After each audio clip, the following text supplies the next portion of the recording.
భారీ drugs rocket అక్రమాలకు అడ్డా చెర్లపల్లి చెంగిచెర్ల ఎక్కడో మారుమూల పల్లెలో కాకుండా నగరానికి కూతవేటు దూరంలో ఉన్న చెర్లపల్లిలో డ్రగ్స్ వ్యవహారం కలకలం సృష్టించింది.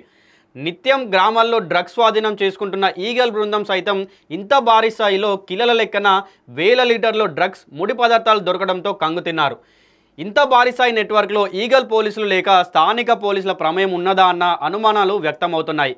కాగా అక్రమ ఆయిల్ నిల్వలకు, డ్రగ్స్ తయారీకి, అక్రమ పాల వ్యాపారాలకు, ఇతర అసాంఘిక కార్యకలాపాలకు చెర్లపల్లి చెంగిచెర్లలు అడ్డాగా మారాయి. ఔటర్ లోపల ఇంత భారీగా అక్రమాలు జరుగుతున్నా పోలీసుల నిఘా ఎక్కడుంది? అన్ని ప్రశ్నలు తలెత్తుతున్నాయి. అక్రమంగా తయారైన డ్రగ్స్ బయటకు ఎలా వెళ్తున్నాయి అనేది పోలీసులను తొలిచేసిన ప్రశ్న. లోకల్ పోలీసుల అండదండలు ఉన్న అధికారులు ఆశీస్సులు ఉంటేనే ఇది సాధ్యమని పలువురు సీనియర్ ఆఫీసర్లు అంటున్నారు. ఏది ఏమైనా అంతర్జాతీయ డ్రగ్స్ నెట్వర్క్పై తెలంగాణ ఈగల్ పోలీసులు కూడా లోతుగా దర్యాప్తు చేసి అక్రమాలకు సహకరిస్తున్న పోలీసులు, ఇతర అధికారులపై చర్యలు తీసుకోవాలని కోరుతున్నారు.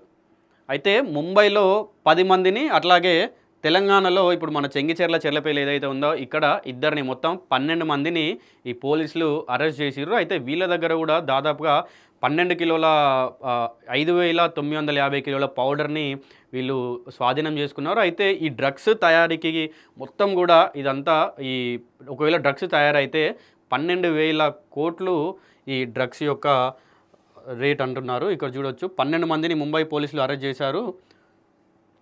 ముడి పదార్థాలతో పాటు 27 మొబైల్ ఫోన్లు, అలాగే 3 కార్లు, ఒక బైక్, 4 ఎలక్ట్రానిక్ కాంటాలు స్వాధీనం చేసుకున్నారు. తెలంగాణ పోలీసులపై అనుమానాలు. రాచకొండ కమిషనరేట్ పరిధిలో దేశంలోని తొలిసారిగా భారీ డ్రగ్స్ రాకెట్ వెలుగు చూడటం దేశవ్యాప్తంగా సంచలనంగా మారింది. ప్రధాన నిందితుడిపైన శ్రీనివాస్ విజయ్ ఐటీ నిపుణుడిగా ఉంటూ కెమికల్స్ గురించి తనకున్న జ్ఞానాన్ని చట్టవిరుద్ధ కార్యకలాపాలకు ఉపయోగించారు.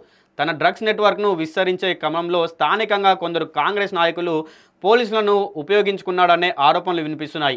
ముఖ్యమంత్రి రేవంత్ రెడ్డి తెలంగాణను డ్రగ్స్ రహిత రాష్ట్రంగా మార్చాలని సంకల్పించినా అందుకు తగ్గట్టు పోలీస్ శాఖ పనిచేయడం లేదంటూ విమర్శలు వెల్లడుతున్నాయి. మహారాష్ట్ర పోలీసులు సీక్రెట్గా 3 నెల రోజుల పాటు నిర్వహించిన ఈ ఆపరేషన్ రాచకొండ పోలీసులు ఉలిక్కిపడ్డారు.